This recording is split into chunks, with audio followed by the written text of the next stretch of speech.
왜 하필 노무현 대통령일까? 소위 노무현 밈이라고 하는 것들이 사실 미성숙함에 더 가까운 것 같거든요. 농담을 하지 말아야 될 것을 구분하지 못하는 것에 좀 더 가깝지, 이걸 두고 사실 극우 성향이라고 단정하기는 힘든 것 같아요. SNS 제한과 핸드폰 제한을 추진하면 좋겠다. 아, 심각하다. 현장을 아무도 모르고 있구나. 사실 학부모들을 대상으로 하면 포퓰리즘이다. 자기 자녀가 SNS 안 하면 좋겠잖아요. 제한한다고 해서 청소년들이 극우가 안 되고 청소년들이 중독이 안 되고 그런 건 아니거든요. SNS가 없으면은 좀 사회활동을 하기 어려운 시대가 왔어요. 각종 소식들도 SNS를 통해 전달이 되고 그 프로젝트에 필요한 네트워킹도 SNS로 하거든요. 너는 미성숙하니까 일단 공부만 해라 라는 의미잖아요. 이 사회 전체적으로 공론화의 과정이 건강하지 않다는 거는 사실 유튜브 보고 개엄하신 전 대통령의 사례만 봐도 이게 청소년만이 문제는 아니라는 걸.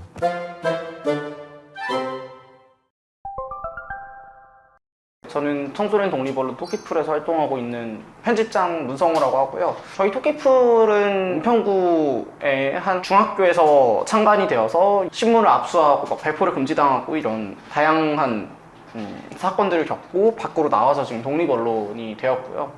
지금 은평구에서 충암고 1학년 다니고 있고요. 저는 토끼풀의 윤건우 기자라고 하고요. 토끼풀에는 지금 한 8달 정도 소속돼서 활동하고 있습니다. 안녕하세요. 저는 서울대학교에서 연구와 강의를 하고 있는 최태현이라고 합니다. 청소년과 함께하는 민주주의라는 책을 최근에 발간해서 이런 자리에서 만나게 되었습니다. 요즘 청소년들을 한 문장으로 하자면 참 똑똑하다라고 정리하고 싶습니다. 저도 학생 때 교지 활동도 하고 그랬는데 이렇게 청소년 시기에 독립 언론 활동을 한다라는 거는 생각해 보지 못했습니다. 그리고 우리 두 분 기자님들 기존의 기사나 이런 영상 이런 것들을 보면은 아, 정말 똑똑하다는, 세상을 많이 알고 있다 하는 생각이 들게 됩니다. 네, 좋은 말을 해주셔가지고 요즘 기성세대는 되게 가치관이 확고하다라는 말을 하고 싶은 것 같아요.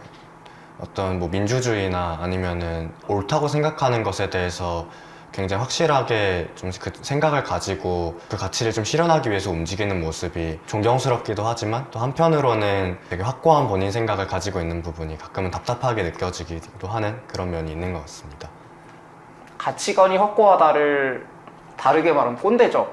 그래서 사실 어쩔 수 없는 세대적 마찰이 있을 수밖에 없는 것 같고, 그럼에도 불구하고 우리 사회가 기성세대와 젊은 층 간의 화합과 교류를 보장해야 되고 촉진해야 되는 건 맞는 것 같은데, 한편으로는 서로가 너무 적대시하고 쟤네랑 대화도 안 돼 라는 스탠스로 있다 보니까, 그래서 그런 지점들에 대해서 서로가 대화를 해야 되는 것이 아닌가, 대화를 촉진한다는 측면에서 이 책은 굉장히 의미가 있고 또 대화식으로 구성이 되었잖아요. 이런 책들을 읽고 부모님이나 선생님들이 우리 청소년들에게 너는 민주주의에 대해서 어떻게 생각하니? 이런 질문을 또 던져도 되게 좋을 것 같다는 그런 생각도 저는 들었습니다.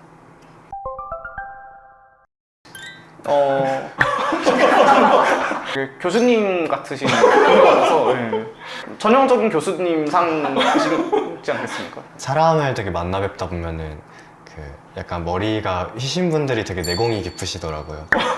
그래서 좀 많은 얘기들을 들을 수 있지 않을까 하고 기대하고 있습니다. 머리가 흰 건 내공이 있기보다는 유전자가 강해서 보통 그런 경우가 많은 것 같습니다. 일단 각자의 환경이 너무 달라서 저는 극우 소굴에서 살고 있고요. 이분은 그래도 좀 괜찮은 좀 환경이죠. 열려있는 곳에서. 네. 저 같은 경우는 주변의 시선이 불쌍하다라는 정서가 조금 퍼져 있는 것 같아요. 그렇게 잘못하지도 않았는데 되게 불쌍하다. 그리고 배제고 재학생들도 우리 학교 야구부 학생들이 그렇게 잘못하지 않았는데 왜 우리가 이런 교육을 받아야 되고, 왜 야구부 선수들이 출전 정지를 받아야 되고, 왜 우리 학교가 앞에 근조화원까지 서 있을 정도로 이렇게 큰 비판을 받아야 되는지 되게 의아해하는, 그게 사실 배제고의 일반적인 학생들과 되게 맞닿아 있는 부분인 거죠. 저는 이 청소년이라는 집단이 특정한 하나의 정서로 묶일 수만은 없다고 생각합니다. 이번 사태에 대해서 굉장히 극우적인 시선으로 이 사건을 바라보는 청소년도 존재하겠지만 그렇지 않은 청소년도 존재를 하고 좀 무관심한 청소년들도 존재를 할 것 같은데, 사실 저는 그래도 좀 비교적 열려있는 분위기가 조금은 되게 자유롭고 그래도 학교 분위기가 민주적인 학교를 다니고 있는데, 여기서 좀 느끼는 분위기는 좀 전반적인 무관심이 강하거든요. 이게 생각보다 그렇게 일상 속에서 말하고 다니진 않고 다만 평소 관심을 가졌던 친구들이나 아니면 뭐 우연히 좀 계기가 돼가지고 얘기를 하다 보면은 이 배제고 사건은 이 야구장에서의 일만이 문제가 아니다라는 얘기들이 좀 대부분이에요. 저는 사실 이번 배제고를 둘러싼 논쟁에 있어서 오프라인에서는 거의 얘기를 나눠본 적이 없어요. 무관심하다고 할 수는 없겠지만은 그게 화제가 별로 되지는 않았습니다. 아마 다른 이슈들이 더 화제에 올랐던 것 같고요. 오히려 저는 페이스북 같은 SNS 상에서 이제 몇몇 저희 세대의 논객들이 서로 논쟁을 하는 걸 보면서 이 사태를 조금 이해하게 됐고요. 근데 아무래도 서로 이렇게 논쟁을 하다 보니까 시간이 갈수록 어떤 논리가 좀 더 날카로워지고 서로에게 또 날카로워지고 그다음에 어떤 사회적 정동 자체가 이렇게 깊어지고 하면서 서로 한 걸음씩 떨어져서 당사자들이 어떻게 해결해 나가나 이런 거를 지켜보는 시간이 있으면 좋지 않을까 하는 생각 정도는 해봤던 것 같아요. SNS로 페이스북이 먼저 나오는 것부터 엄청난 세대 차이가 드러나는 것 같아요. 그쵸. 저희는 보통 인스타그램을 하니까 인스타그램에서도 릴스 이런 것들이 올라오는데 그 릴스 자체는 되게 중립적으로 볼 수 있는 정도의 수준인데 댓글을 보면은 아 너무 불쌍하다. 저희가 어저께 냈던 그 민주시민교육 받는데 다 잤다라는 기사도 인스타그램 극우들이 중립적인 것처럼 포장해가지고 퍼뜨리더라고요. 근데 그런 것들을 봐도 댓글은 2시간짜리면 다 자지 않느냐 어차피. 그리고 민주시민교육 자체가 좌파들의 교육이 아니냐 이런 얘기도 들리고 그래서 이 페이스북에서는 논쟁이 좀 일어나지만 인스타그램은 보통 한쪽의 주장만 증폭돼가지고 나타나는 것 같아서 굉장히 그것도 걱정이 되는 부분입니다. 저는 사실은 그래도 기성세대 분들의 생각도 좀 봐야 되기도 하고 아무래도 토끼풀 기자 활동을 하다 보니까 그래서 페이스북을 저도 가끔 들어가서 보는데 확실히 그 페이스북에서 일어나는 논쟁의 그런 흐름이나 인스타그램에서 벌어지는 여론의 흐름이 다르긴 해요. 그래서 사실 인스타그램은 어떤 뭐 논리나 그런 논쟁을 한다기보다는 분위기나 키워드가 지배하는 느낌이 훨씬 더 강하거든요. 이게 일단 알고리즘부터가 다르고 컨텐츠를 생산하는 사람들부터가 달라요.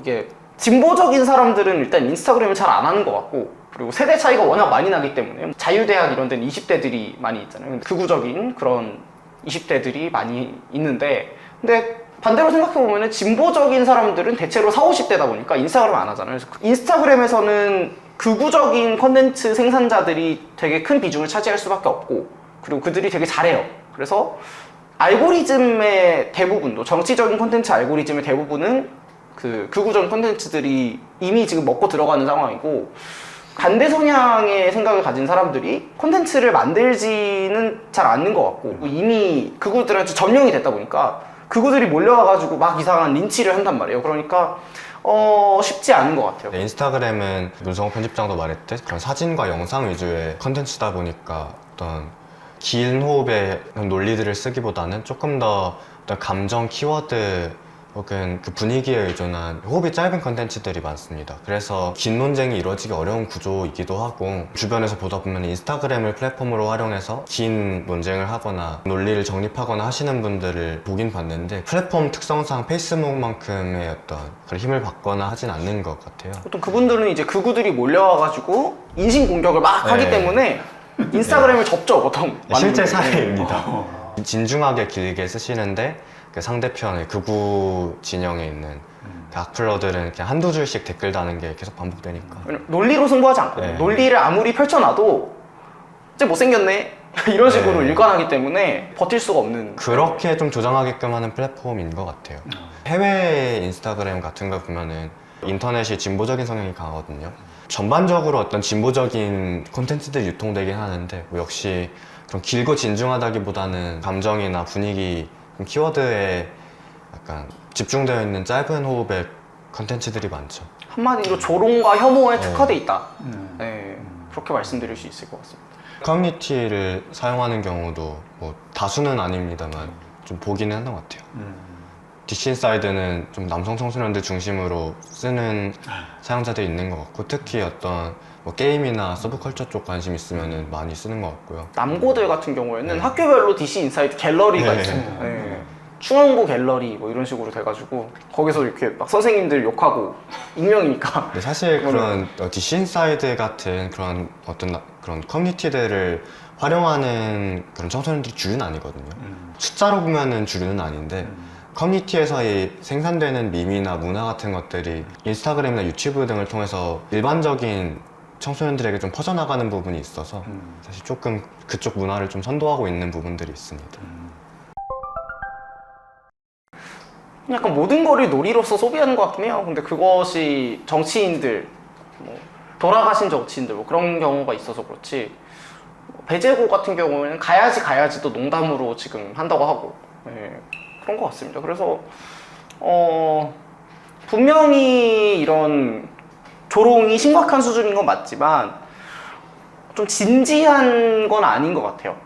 예, 그런 걸 놀리는 걸 보고 아 나는 올림픽공원에 나가서 부정선거 재선거를 열심히 외쳐야겠다 라는 정도의 생각을 하는 사람은 없고 그런 것들을 보고 근데 근본적으로 좀 반민주당 정서 같은 거를 좀 갖고 가게 되는 거죠. 네, 그런 소위 노무현 밈이라고 하는 것들이 뭐 극우적이라기보다는 저는 이걸 한 키워드로 설명하자면 사실 미성숙함에 더 가까운 것 같거든요. 그 어떤 농담을 해야 될 것과 농담을 하지 말아야 될 것을 구분하지 못하는 것이 좀 더 가깝지 이걸 두고 사실 극우 성향이라고 단정하기는 힘든 것 같아요. 이게 그런 말이 있거든요. 어떤 청소년들이 쓰는 단어가 되게 유치하고 부적절하게 보이기 시작했다면 그건 너가 어른이 됐다는 증거다라는 말을 제가 어디서 인상 깊게 들은 적이 있는데 사실은 노무현 밈도 좀 그런 맥락에서 좀 해석이 돼야 될 것 같고요. 실제로 뭐 진보 성향인데도 노무현 밈을 쓰는 경우도 있고 되게 다양합니다. 근데 다만 그런 극우 성향 커뮤니티에서 생산되는 여러 밈들이 사실 파고 들어가 보면은 극우적인 어원을 갖고 있거나 아니면 되게 굉장히 혐오적인 뜻을 갖고 있는 경우가 많아요. 그래서 그런 단어를 사용하다 보면은 사실 자연스럽게 어떤 그런 혐오적인 정서를 갖게 되고 좀 반민주당 혹은 극우의 정서를 갖게 되는 경우가 많거든요. 그러니까 논리보다는 어떤 정서, 그런 극우적인 분위기와 극우적인 정서가 펴지는 부분이 조금 더 강한 건데 사실 전 그래서 노무현 밈 이상으로 주시해야 될 거는 그런 중국인 혐오 밈이라고 생각해요. 직접적으로 타국인을 타겟팅하는 밈이기 때문에 조금 더 제가 체감하기로는 노무현 밈 이상으로 굉장히 그런 극우 정서 확산에 큰 기여를 하고 있는 것 같고 아니면 현직 정치인에 대한 이재명 대통령도 그렇고 잘못된 가짜뉴스나 그런 것들도 사실 밈으로 소비를 굉장히 많이 하거든요. 극우 논리를 확산시킨다기보다는 극우 정서를 확산시키는 점에서 좀 역할이 큰 것 같다라고 느끼는 부분이 있습니다. 사실 어느 사회, 어느 시대나 어떤 대상을 조롱하고 그것을 놀이화하는 현상은 있잖아요. 예를 들면 제가 이제 여러분들 나이대에는 뭐 장애인을 조롱한다거나 여성 이제 그런 거는 좀 벗어난 시대가 된 것 같아서 다행스럽게 생각하는데 제가 한 가지 궁금한 건 왜 하필 노무현 대통령일까? 조롱과 풍자의 경계가 사실 굉장히 애매한 면이 있다 생각하거든요. 점점 이런 어떤 풍자로서의 기능이 조롱의 영역을 잠식하고 있다는 생각이 들어요. 그러니까 원래 조롱으로 분류됐어야 될 게 풍자로 점점 들어가고 있다는 생각을 하는데 장애인 혐오가 없다고 장애인 조롱이 덜하다고 말씀을 해주셨지만 사실 있거든요 여전히. 그리고 상당히 많다고 느껴요. 구체적인 채널 이름을 언급하긴 그런데 과거에 한국 사회를 약간 풍자하는 채널이 지금도 되게 유명한데 한 3년, 4년 전인가 만들어진 채널이 있어요. 지금 구독자가 160만 명인가 그럴 텐데 가만히 보면은 어떤 사회 구조를 풍자하기보다는 어떤 장애인이나 아니면 여성이나 여경, 흑인 이런 사람들을 조롱하거든요. 이걸 소비하는 청소년이나 사람들이 어떻게 받아들이냐면 이걸 풍자로 받아들여요. 그러니까 사회적인 약자에 대한 조롱을 풍자라는 이름으로 굉장히 합리화해서 사용하는 부분이 있는 것 같고 이게 오히려 좀 사회적 약자를 공격하는 도구로서의 풍자가 요즘은 좀 많이 사용이 되는 것 같고 노무현 전 대통령과 같은 정치적인 인물을 조롱하는 것도 실제 어느 수준까지는 용인이 될 수 있고 돼야 된다고 생각해요. 왜냐하면 한때 권력을 갖고 있던 사람이고 사회에 있어서 막대한 영향력을 행사한 사람이니까. 다만 주의해서 봐야 될 점은 이런 노무현 전 대통령을 조롱하는 밈이 어떤 부분을 조롱하냐는 것 같거든요. 정상적인 풍자라면은 노무현 대통령의 가치관이나 아니면 그의 정책들을 어떤 비판하는 게 맞아요. 하지만 그런 노무현 밈들을 보면은 뭐 여성 혐오적인 농담과 함께 엮는다던가 뇌물을 받았다는 어떤 근거 없는 사실을 바탕으로 해서 조롱을 한다던가 이런 게 굉장히 많거든요. 가장 중요한 거는 노무현 대통령이 사망한 방식에 대한 조롱이 되게 클 것 같아요. 그거는 어떤 정치적인 메시지도 아니고 정치적인 뭐 정책도 아니고 아무것도 아닌 건데 추모해야 될 거를 갖다가 조롱하는 거를 풍자로 인정할 것인가에 대해서는 논의가 필요해 보입니다. 한겨레에서 단독을 냈더라고요. 그 SNS 금지와 핸드폰 제한. 저는 제한이 아니고 핸드폰 뺏기와 SNS 뺏기라고 합니다만 그런 것들을 정부가 추진하고 있다. 저는 그런 것들을 경기도에서만 추진하는 줄 알았는데 참교육을 되게 감명 깊게 보시는 어떤 분에 의해서 추진되는 줄 알았는데 교육부도 이거에 동조를 하고 있고 어디 토론회에서 서울시 교육청의 어떤 분한테서 SNS 제한과 핸드폰 제한을 추진하면 좋겠다라는 얘기까지 공개적으로 들었어요. 아, 심각하다. 현장을 아무도 모르고 있구나. 교사들은 아무도 SNS를 제한하고 핸드폰을 제한하자고 하지 않거든요, 잘. 근데 교사가 아닌 분들, 장관 이하의 교육부 관료들, 교육청 관료들만 핸드폰을 제한하자고 해요. 그 이유가 뭐냐라고 살펴보면 학부모들은 그거에 되게 찬성하거든요. 학부모들은 자기 자녀가 SNS 안 하면 좋겠잖아요. 그러니까 이거는 사실 학부모들을 대상으로 하면 포퓰리즘이다. 학부모들을 대상으로 말도 안 되는 정책을 갖다가 표를 얻으려고 하는 정말 그냥 포퓰리즘이다라고 밖에 생각이 안 되고 저는 그래서 굉장히 격하게 반대하는 편입니다. 효과가 있을 거면 저도 그럴 수 있지 하겠지만 기본적으로 개인의 인권을 침해하고 개인의 자유를 침해하는 건 확실하지만 근데 그거와 별개로 SNS를 제한한다고 해서 청소년들이 극우가 안 되고 청소년들이 중독이 안 되고 그런 건 아니거든요. 제한하면 오히려 학교 밖에서 훨씬 많이 쓰겠죠. 그 핸드폰 압수법이 통과된 이후로 저희 학교도 핸드폰 지금 갖고 있는데 원래 각자 자기 자리에서 게임하던 친구들이 한데 모여서 태블릿으로 극우 릴스를 같이 보더라고요. 그래서 훨씬 더 역효과가 많이 나고 있고 공기계를 가져와가지고 어차피 얼마 안 하잖아요. 가져와가지고 핸드폰 수거하면 그거 넣고 그냥 주머니에 가지고 있는 거예요. 수업 시간, 쉬는 시간 이럴 때 쓰려고. 그러니까 오히려 나쁜 악용하는 애들은 악용을 하고 있고 검색하고 이런 용도로 사용하던 친구들만 핸드폰을 못 쓰게 돼버린 거죠. SNS 금지도 사실 호주 같은 경우에는 85%가 지금 우회를 해가지고 쓰고 있대요. 그러니까 우회가 굉장히 쉬운 구조고 그 우회를 막는다고들 하시죠. 근데 그게 과연 될까요? 그러니까 부모님 주민등록번호 도용해가지고 게임하고 그런 것처럼 본인 인증 같은 것들은 다 허점이 있고 부모님 걸로 그냥 쓰면 되고 선량한 사람들만 오히려 피해를 굉장히 많이 볼 가능성이 있기 때문에 그리고 근본적으로 인권 침해고 근본적으로 말이 안 되는 정책이잖아요. 특정 세대가 학교에서 SNS 사용하는 걸 금지하겠다.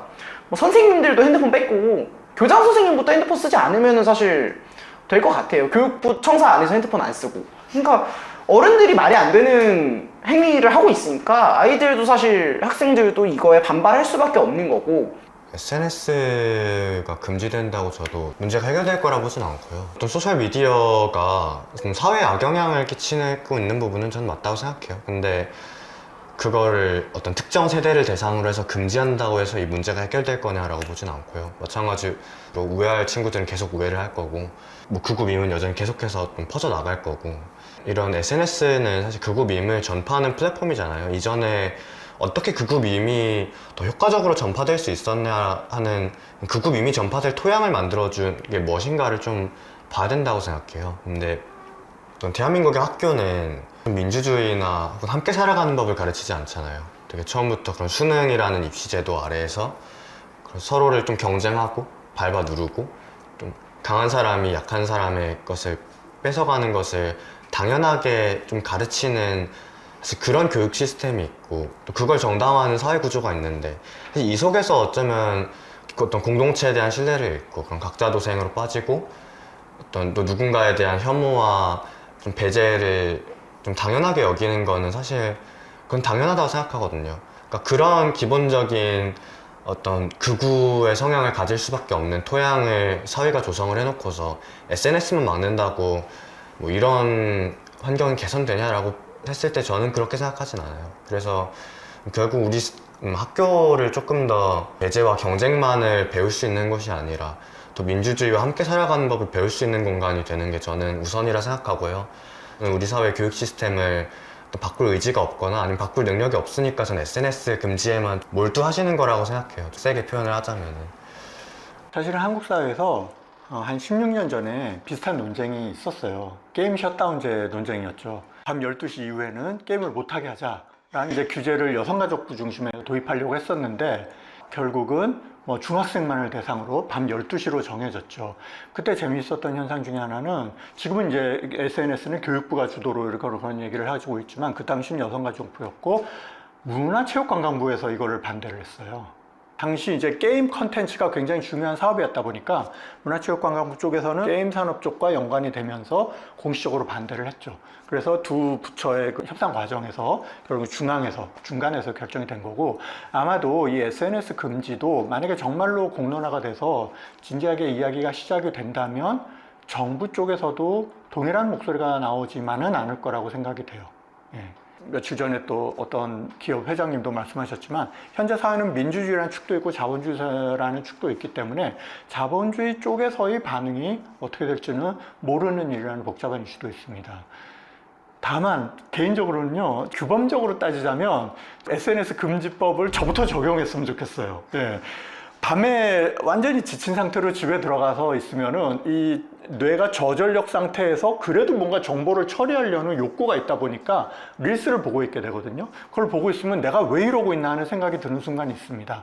그래서 이런 중독적인 부분에 있어서는 개인이 어떻게 통제할 수 없는 부분들이 있기 때문에 이런 논의가 나오고 있는 것 같아요. 그러나 다만 방법에 있어서는 우리가 더 폭넓은 논의를 하는 게 맞다는 두 분의 주장에 저도 동의를 합니다. 근본적으로 기업들을 규제해야 되고 콘텐츠 생산자들을 규제해야 될 일에 그거를 소비자들을 규제하면 안 되는 거잖아요. 이 알고리즘을 악의적으로 만드는 행위들 그런 것들을 규제해야 되고 그런 것들을 적극적으로 협상해가지고 막아내야 되는 것인데 그거를 하지 않고 메타에 소송을 걸지 않고 애들 인스타그램 뺐자라는 논리가 적용이 되는 거는 건강하지 않다라고 생각합니다. 이 부분에 대한 규제를 특정 세대를 대상으로 하는 거는 저는 굉장히 부적절하다고 생각하거든요. SNS가 없으면은 좀 사회활동을 하기 어려운 시대가 왔어요. 그런 어떤 각종 소식들도 SNS를 통해 전달이 되고 저는 지금 학교에서 프로젝트들을 되게 여러 개 하고 있는데 그 프로젝트에 필요한 네트워킹도 SNS로 하거든요. 근데 SNS를 청소년들에게 하지 말라는 거는 사실상 너네는 그런 사회생활 하지 말고 10대 때는 너네는 미성숙하니까 일단 공부만 해라 라는 의미잖아요. 이 부분에서 굉장히 잘못됐다고 생각하고 사회 전체적인 문제라 생각해요. 사회적인 논의가 건강한 방향으로 흘러가지 않고 키워드나 아니면 감정에 꽂혀서 그런 식으로 부적절하게 전개되는 게 근데 이거는 청소년만 가지고 있는 문제도 아니고 20, 30대만 가지고 있는 문제도 아니고 40, 50대도 저는 물론 기본적인 성향은 진보적이라 할지라도 어느 정도 그 40, 50대 분들의 뭐 유튜브를 중심으로 한 여론 형성 과정을 보면은 저는 건강하다고 생각하진 않거든요. 사실 이 사회 전체적으로 공론화의 과정이 건강하지 않다는 거는 사실 뭐 유튜브 보고 계엄하신 전 대통령의 사례만 봐도 사실 알 수 있잖아요. 이게 청소년만의 문제는 아니라는 걸. 사실 이 이슈는 어떻게 보면 정말 자유주의 사회에서 정말 나의 필요를, 나에게 좋은 것을 누가 가장 잘 알고 있느냐 하는 그런 일반적인 그런 이슈로 확장할 수 있는 것 같아요.